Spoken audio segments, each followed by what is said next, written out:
dapat sila ma-dismiss from the service. Yes, Your Honor. As soon as we get the records from the NBI, it can corroborate the existing evidence. Yes. And sino po yung official na yun? Nirecommenda po ninyo. Colonel Leonardo po, Mr. Chair.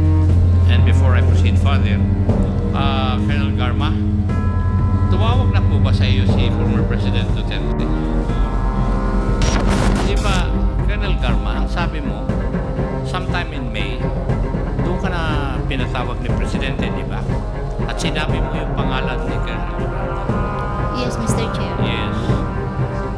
And the meeting took place dahil kailangan ka ni Presidente eh. Sinabi na nga ng pangalan mo ni Colonel Garma eh. Thank you, Mr. Chair. And before I proceed to the issue at hand, may I ask NAPOLCOM, yung po bang administrative cases doon sa Baybay Leyte Detention Center on appeal? Yes, Your Honor. Yes, Yung administrative aspect of the case. yes, sir. Yes, Your Honor. Yes, sir. Ang nag-appeal sila Sila po. Sila po. na dapat hindi ma-demote. Ganun po ba? Yes, Your Honor. Yeah. Now, would it be true if the administrative case is on appeal, it means that the case is reopened altogether Yes, Your and Honor. heavier penalties can be meted out? Yes, Your Honor. Yes. It can be done that way, sir. Depending on the pieces of evidence that would be submitted or gathered. Yes, Your Honor. So, pwedeng hindi sila ma-demote, pwedeng dapat sila ma-dismiss from the service. Yes, Your Honor. As soon as we get the records from the NBI, it can corroborate the existing evidence, Your Honor. Thank you. Thank you, Vice Chair. Colonel Garma, na-mention po niyo sa inyong affidavit, first affidavit, na pinatawag kayo po ni former President Duterte, May of 2016. And ang requirement niya, ihanap mo siya ng opisyal na membro ng INC who is a good intelligence officer. Tama po ba? Yes, Your Honor, Mr. Chair. Would you know if yung sinabit mong pangalan nag-report kay former President Duterte? Yes, Your Honor. Yes. And Yes. sino po yung official na yun? Nirecommenda po ninyo? Colonel Leonardo po, Mr. Chair. And before I proceed further, Colonel Garma, tumawag na po ba sa iyo si former President Duterte? Tumawag po. Tumawag? Tumawag na po ba Dito. siya sa iyo? Yes, Mr. Chair. How many times? Once po, Mr. Chair. Ano po ang pinag-usapan ninyo kung po pwedeng malaman? He explained to me yung pong pinaintindi niya sa akin kung bakit Iglesia ni Cristo yung pinahanap po niya, Mr. Chair. Okay. And Colonel Leonardo, kayo po ang in-endorse ni Colonel Garma kay Presidente. Did you have a meeting with the President in July of 2016? Actually, na-meet ko po siya last week of June, Mr. Chair. Ha? Na-meet ko po, No, did you have a meeting after Colonel Garma has endorsed your name to the former president that you met with the president sometime in July 2016? ang pagkakalam ko po, Mr. Chair, last week of June, Mr. Chair. Hindi ba last week of May?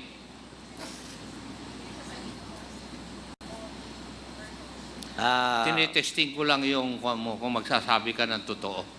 Alam ko naman na last week of May yung meeting ninyo eh. And you're not forthright with your answer. Ang meeting ninyo kay Presidente last week of May.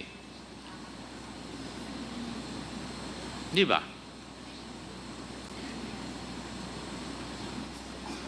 Tama? Ay, check po. Parang may ano po. May meeting po kami nga May din po, Mr. Chair. Nung ikaw ay nag-meet with the President, sino po ang kasama nyo?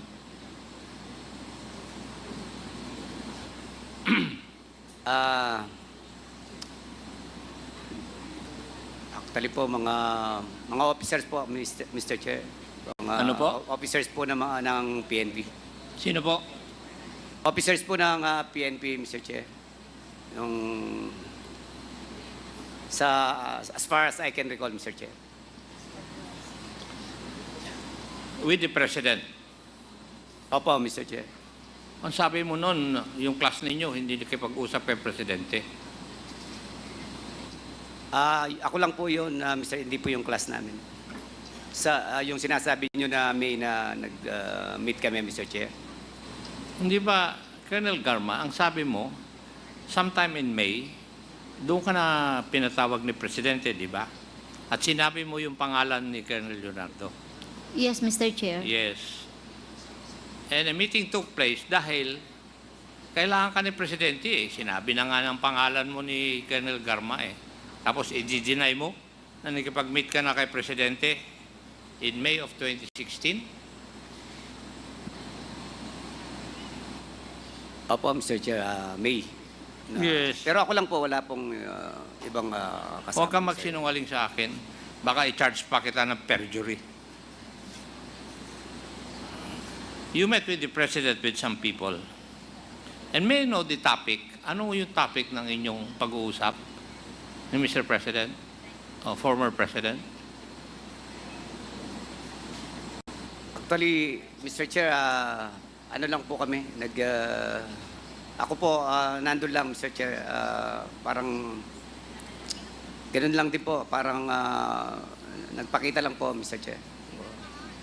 Hindi naman po talagang meeting, hindi naman po ako kasali sa mga meeting noon, Mr. Chair. Ibig mong sabihin, hinanap ka ni Mr. President, former President, para lang i-meet ka? Opo, Mr. Yun Chair. lang po. Ano? Opo. You want me to believe that?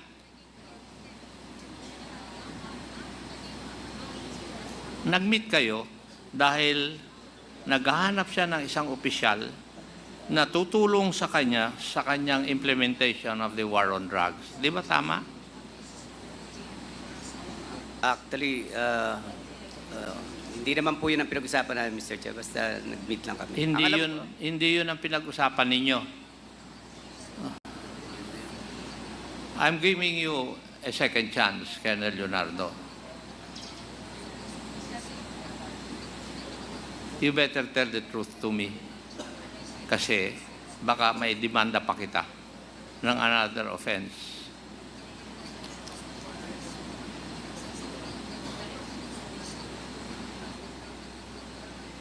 Di ba?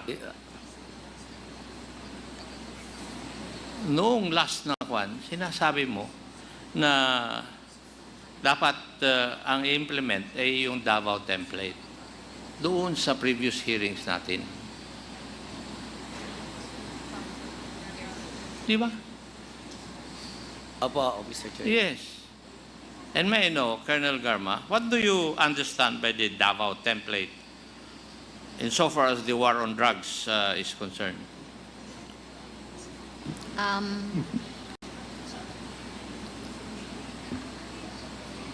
The payments and rewards po, Mr. Chair.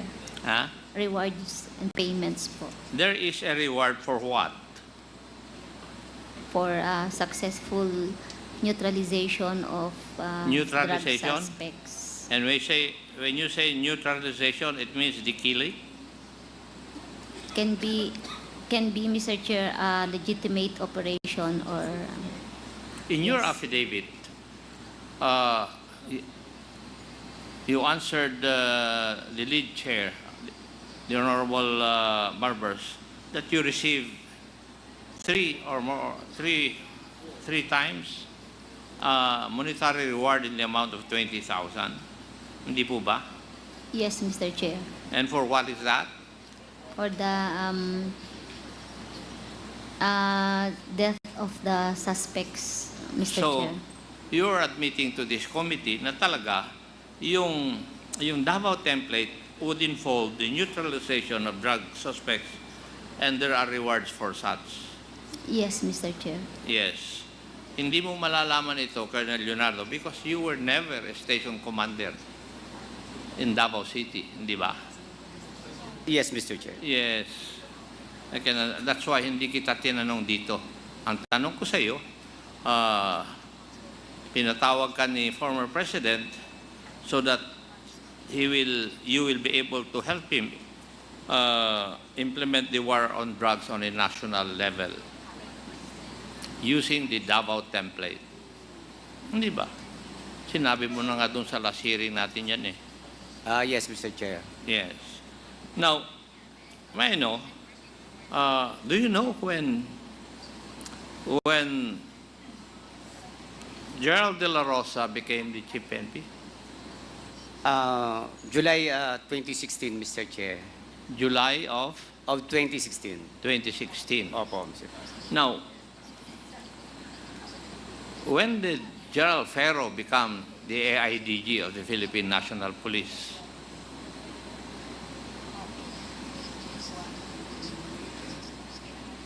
I'm not sure po kung... It's also July of 2016.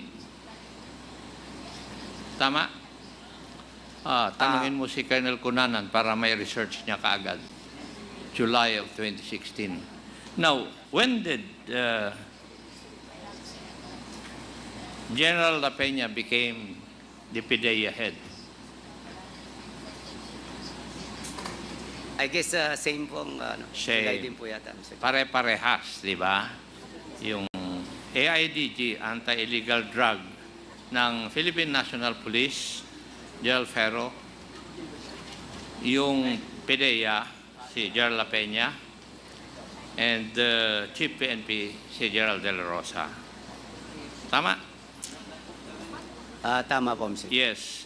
And it was during that time na nagrekomenda ka ng task force which hindi natuloy. Actually, hindi ko po na-recommend, Mr. Chair. June, ano pa lang, June, last week of June, hindi na po, kasi meron na pong i-implement na double barrel, Mr. Chair. Yung double barrel, kalahati nun, yung Oplan Tukhang, yun yung ginagawa sa Davao. Tama? Tama po, Mr. Chair. Oo, kasi nung plinano ni Gerald De La Rosa yung Oplan double barrel, dinagdag niya yung high value targets. Tama po, Mr. Chair. Yes. Now, would you agree with me, Colonel Garma, na doon sa implementation ng Oplan Tukhang and Oplan high-value targets, when the target does not resist the arrest, they would still be killed or neutralized and to be justified as nanlaban with guns and drugs planted on their bodies? Would you agree with that? Mr. Chair, can I explain my answer, Mr. Chair? If you read the results of the investigation or look at the result of the scene of the crime operations, makikita mo po na parang magda-doubt ka kung lumaban ba o hindi yung suspect.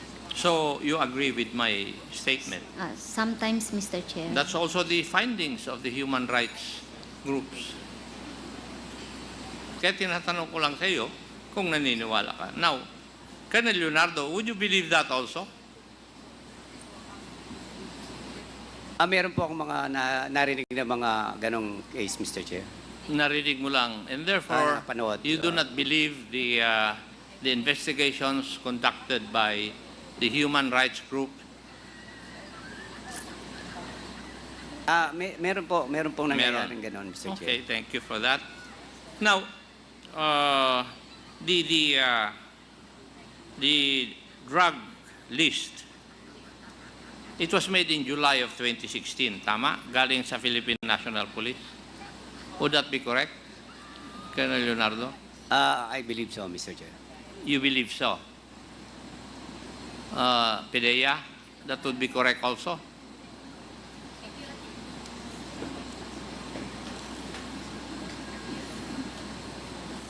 Yes, Mr. Chairman.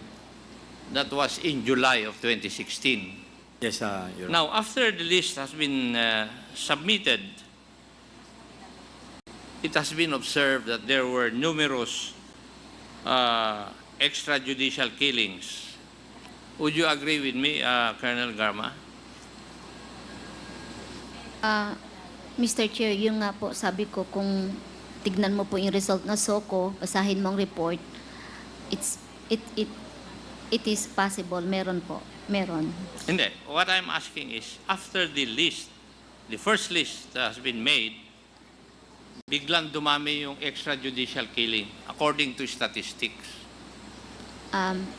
Statistics won't lie, Mr. Chair. Numbers won't lie, Numbers Mr. won't Chair. lie. So you agree with my statement. How about Colonel Leonardo?